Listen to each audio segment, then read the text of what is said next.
The Limited at the time was the largest retail chain in the United States. Wexner. Wexner, yes. Yeah. Owned by Les Wexner, the financial sponsor for Jeffrey Epstein. And Jeffrey Epstein in 1991 was given durable power of attorney over. You can actually go back and look, even in the JFK files, there's great documentation that's been declassified about this change in structure. Because it's very difficult to run this as a covert operation without getting busted. At its height, Air America had about 20,000 employees. This is, yes, because it had all these spindle airlines. It had Continental Air Services, it had Southern Air Transport. And it's all a CIA. Right. Well, you can see why they got busted so many times on this. When the CIA funds something directly, this is how you have USAID having 3 times the budget of the CIA now. We needed to bifurcate this function of funding and directing. If they're funded by the U.S. government, they're an asset. He who pays the piper calls the tune. It doesn't really matter if the funding is coming from the CIA, if it's coming from someone in the U.S. government who's in on it and understands the purpose of these funds, and the subject group who's being instrumentalized knows that they need to do what's asked of them if they want to keep the money flowing. But at the time, because remember, this is all before these big sets of reforms happened in the early 1980s. You had Air America around for 30 years at that time. And so Southern Air Transport was moving the whole supply chain around the drugs, cash, and guns. Now, Southern Air Transport would come back later into the story.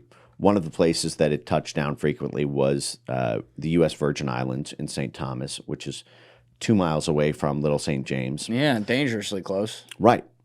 And remember, you have Jeffrey Epstein saying in 1987, at the height of Iran-Contra, that Adnan Khashoggi was a client of his.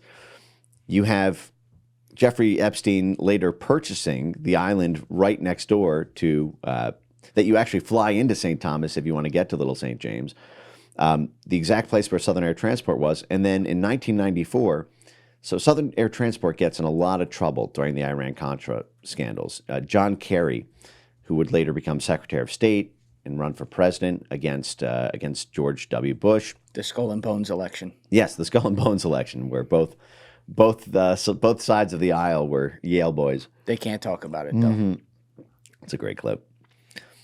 So John Kerry actually leads the investigation, and if you look this up if you want, it's called the Kerry Report, into the drug running allegations about the Central Intelligence Agency during Iran-Contra. What year is this? This is in the mid-1980s into the mid-1990s. But that's when he's running the investigation? Because he's a senator at the time. He's Senator John Kerry. Interesting. Put a pin in that, but keep going. And you know who else was all over this story? Maxine Waters. In fact, Auntie Maxine was on it? Come on. Oh, she was leading the charge. I love her. If you go to YouTube and you look up John Deutch, CIA, Los Angeles, and you can watch what would end up happening. And just while I was looking that up, I'm going to just set the stage a little bit here. So people are familiar a little bit maybe with the story of Gary Webb, who was this independent journalist who's working for the San Jose Mercury News.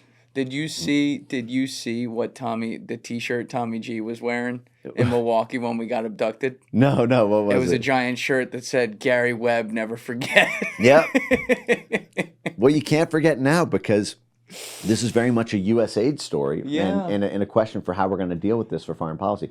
So, okay, so look up his Los Angeles, I think it was in Compton. Look up cocaine, Los Angeles. Oh, no, you can keep John Deutch in there? Okay. Yeah. So just before we play this, I'm going, okay. So the second one? The second one, but there's a whole hour as well. If you, it was in a gymnasium there, and I believe Maxine, wait, scroll down a little bit more. If not, we can just stick with the second one. Should we add full testimony on the end of that, or is that the 129 right there? Is that, well, that's him taking questions for an hour and a half.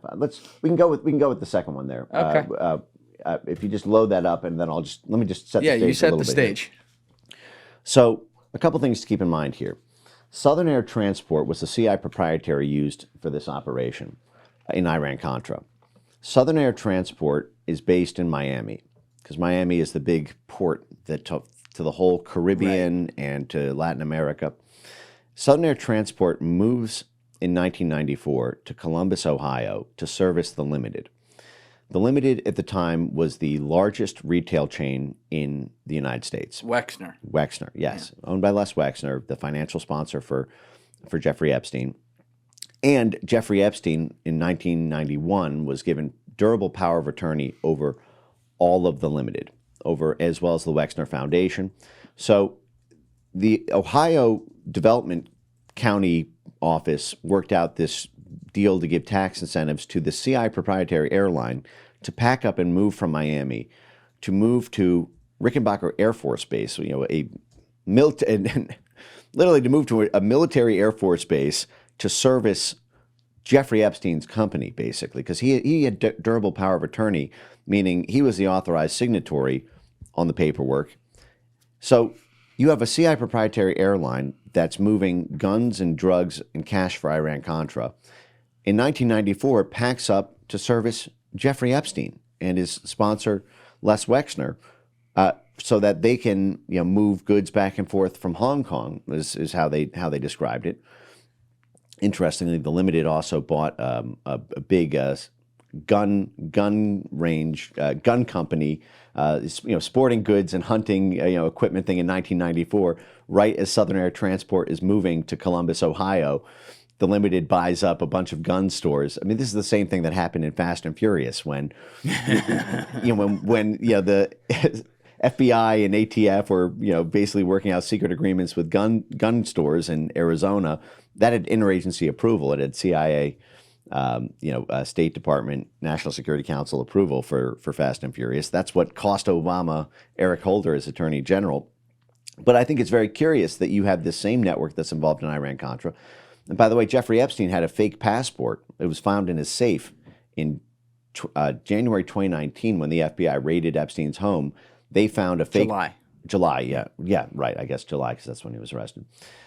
They drilled a hole into his safe, and they found a fake passport that was issued in 1982, expired in 1987. So that's right during Iran-Contra. Very interesting. And it listed the residence as Saudi Arabia, right where Adnan Khashoggi was. And it had Epstein's photo, but a fake name, and it had 4 stamps on the passport showing that he went in and out of Saudi Arabia, went in and out of, I think it was the UK and a couple other countries, 4 times. I mean, this fake passport was so good in the 1980s that he was able to travel pretty much freely under a fake name internationally while Iran-Contra was happening. But Southern Air Transport moves in 94 to service the company Jeffrey Epstein had complete control over with durable power of attorney. That means you can broker deals, you can take out loans, you can run the business. And then Southern Air Transport folds up in, I think, October 1998 in Columbus, the very day that the CIA confessed to using Southern Air Transport to run the guns and drugs during Iran-Contra. Because a lot of this stuff broke open in the 1980s, but it wasn't until the late 1990s. I think Dark Alliance was published in 97 from Gary Webb. That sounds right. And this John Deutch, I think this was in the late 1990s, that the CIA director was doing a mea culpa. He was traveling around to black neighborhoods. Sorry. Basically saying, listen, it was an isolated thing. It wasn't systematic. There may have been a little bit of leakage, but we won't do that again. And so this scene is John Deutch, the then CIA director, at a gymnasium. I think it was in Compton or Inglewood. It was, and Maxine Waters was leading the charge, and you can look that up separately after. She was the one who was accusing the CIA of doing this for racial animosity reasons. And he was basically saying, no, it wasn't because we hated black people. It's because we wanted to fund a proxy war. No, listen, we still love you. It was a different dark ops thing. But well, luckily he didn't give a speech about crack like Hunter Biden did. That would have made everyone win. It'd be a little bit more honest. I would like to see Hunter Biden as, if we made Bobby Kennedy the head of HHS and we made Kash Patel the head of FBI, listen, if John Ratcliffe is amenable to it, I wouldn't mind seeing a Hunter Biden, deputy CIA director, because, it's sort of like Catch Me If You Can, right? Deputy CIA director, because he knows ball, and he knows where the the little balls of what is it, cottage cheese? That's they right. say are Well, on the floor. and sodium bicarbonate. You take out all the liquid, and then it's your fork. It's like listening to fucking Michael Jordan talk about basketball. I really did want to do crack by the end of that. I'm not gonna lie. Find you a woman who loves you as much as Hunter Biden did loves you crack see cocaine. like his eyes glaze over where he was just off into the distance, like the end of a movie where he's just thinking about it, and then he was like, "Yeah, I'm gonna get too euphoric if I just keep talking about this." He had a whole lexicon for being able to control his own memory. All right, let's play this. Got it? I will tell you, Director Deutch, as a former Los Angeles police narcotics detective, that the agency has dealt drugs throughout this country for a long time.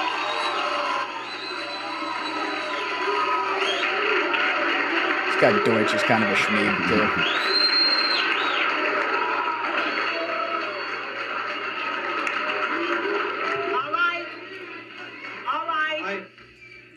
All right, obviously that is an answer for a lot of you. Now can you please? I refer... All right, now can you please? I refer direct... Wait a minute. He's fake writing things down right now. He's sweating.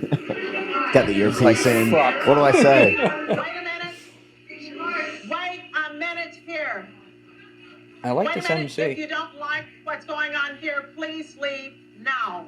Juanita McDonald. No, leave. No, leave now, because there are others who do want to hear She's got what's her going on Trump in this hand room. motions Yeah, down. no, she's got it. She's ahead of her time. Will you Yeah. please take your seats? I will come back to you as we roll back across to the center section. It's like a carbon copy, actually. Director Deutch, I will refer you to three specific Confiscates code. agency operations known as Amadeus, Pegasus, and Watchtower. I have Watchtower documents heavily redacted by the agency. I was personally exposed to CIA operations and recruited by CIA personnel who attempted to recruit me in the late 70s to become involved in protecting agency drug operations in this country. I have been trying to get this out for 18 years, and I have the evidence. My question for you is very specific, sir. If in the course of the IG's investigations and Fred Hitz's work, you come across evidence of severely criminal activity, Let him speak. and it's classified, will you use that classification to hide the criminal activity, or will you tell the American people the truth?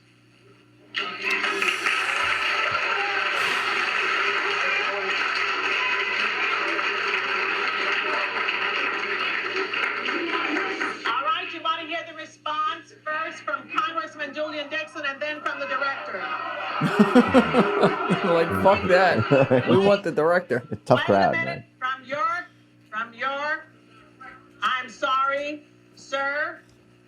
I will allow the director to speak first and then Congressman Julian Dixon. If you have All right, this is information Deutch. about CIA illegal activity in drugs, you should immediately bring that information to wherever you want, but let me suggest three places. The Los Angeles Police Department. Oh, my God. He's working for the Los Angeles Police Department. Oh, my God. The FBI. Please. If I'm sorry. Others want to hear this answer. I am sorry. What a Others wanna crazy hear start to this that answer. It is your choice, the Los Angeles Police Department, the Inspector General, or office of one of your Congress persons from this. Who's sitting right there? 18 years ago, sir, and I got shot at for it. Wait a minute. Can you imagine the head of the CIA subjecting himself to this now? No. Wait a minute, sir. And sir, you have not gotten the mic yet. You are not. But wait a minute, then don't speak out of turn. Let me say something else. I love this lady. If this information turns up wrongdoing, we will bring the people to justice and make them accountable.